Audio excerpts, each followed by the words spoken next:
Before we get into our discussion with our guest, a quick note. The you problem with Dr. P is for informational purposes only.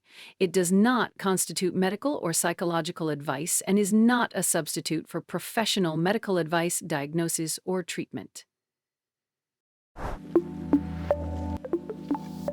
Hi, welcome to the You Problem. Hi, Dr. P. How are you? I am doing good. So, what brings you to this neck of the woods? Okay, so I have a question. How does a female sex addict find a meaningful relationship? Okay, interesting question. What do you mean by being a sex addict? Okay, so I am a recovering meth addict, and with that addiction came hypersexuality and sex addiction. I have been clean from meth for a little over 5 years, and I'm still struggling with sex addiction. I have found that if I start off talking to someone and it gets too quickly too sexual, then they become focused on that. And then I don't have the opportunity to get to a place where they get to know me personally. They just want to focus on the sex. While it's fun, I'm looking for more in my life. So how can you help, Dr. P? Oh, I see. Okay. All right. So what's going on is that you lead with the sex foot when it comes to relationships. That's kind of what's going on here.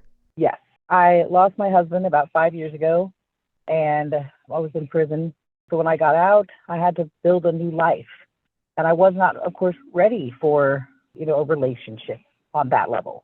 But now, 5 years later, I'm really finding that just focusing on just like friends with benefits and the swinger type lifestyle, it's just really leaving me wanting more. At the end of the day, it's leaving me feeling like used, like a piece of meat. So I want more of an emotional connection. I want a partner. I want someone to help go through these rough times in life and all those great things that come with a healthy relationship. That sexual addict thing is beginning to sound to me like a cop-out. Okay, what do you mean by that? Okay? Here's the thing. You didn't want a real relationship because you were grieving. You were out of, normal intimate interactions for a while. So you were just, fucking around, right? So you got really good at fucking around. Yes. Okay, low risk, right? And now that you're ready, you're still kind of relying on your coping mechanism that you used in order to not get close to people. Yes, ma'am. Oh. You're making me emotional, Dr. P, because I don't know how to get away from it. Oh.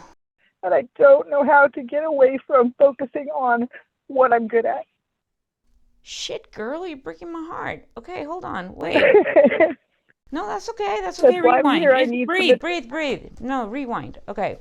I'm not going to take back what I said because I really do think that it's just a way that you learn to cope. I think there's a part of you that is still afraid of intimacy. For sure. But I don't know how to get past it. I think you're right. I think you're right. I know I'm right because I'm brilliant. I'm kidding. I'm just putting some humor in there. But I love you. No, thank you. Love you too. No, seriously, sweetie. Like I really do think that you're pathologizing this behavior when in reality it was just a very necessary, defense mechanism that you build over the time that you were grieving.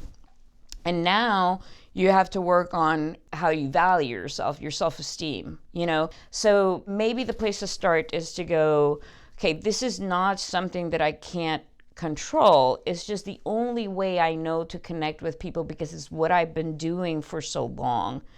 When in reality, what I really want is to feel valuable enough, right? That if someone leaves because I'm not willing to just get between the sheets with them, that it's okay until someone comes along that is willing to wait for the circus that you have to offer. Yeah. I've tried to kind of take the celibate path for some period of time, or I've really slowed down on my sexual activity and my number of partners. But I still find myself back there. Like, I do enjoy sex, and that's what I like. Oh. Yeah, but enjoying sex doesn't make you a sex addict. Right. But I tend to look at, I guess, after going through, a recovery journey from drug addiction, it makes me look at everything from some point of recovery or addiction. I understand, and I understand that some things, there's a benefit to looking at some things from an addiction standpoint, so you keep yourself on track. However, I will say this, and congratulations on your sobriety, by the way, because it's a big deal. But let's be clear, the part that you haven't worked on is the part that you can trust yourself to not do things that are damaging for you or go against what you really want without being mean to yourself. You're like going like, you addict, addict, addict, addict, you know? Yes. I've been Okay. going through a lot of that lately. Okay, so you see, there's immediate recovery, there's intermediate recovery, and the next stage of recovery is to really understand that you have the capacity and the coping mechanisms to be able to do these things because you choose for yourself. I mean, you're driving the boat, not your Vajayjay. Tell her that. No, you tell her that. It's not my Vajayjay, it's your Vajayjay. You go like, Vajayjay? Like, I'm in charge here. I'm driving the car. You're not driving the car. All right. So how do you suggest I begin to do that? I don't know how to move forward with moving in a healthy direction and learning to love myself more. Things aren't going to click just like that. You have to be patient with yourself until you develop a new way of thinking about your behavior. Your behavior can't be in charge. You have to be in charge.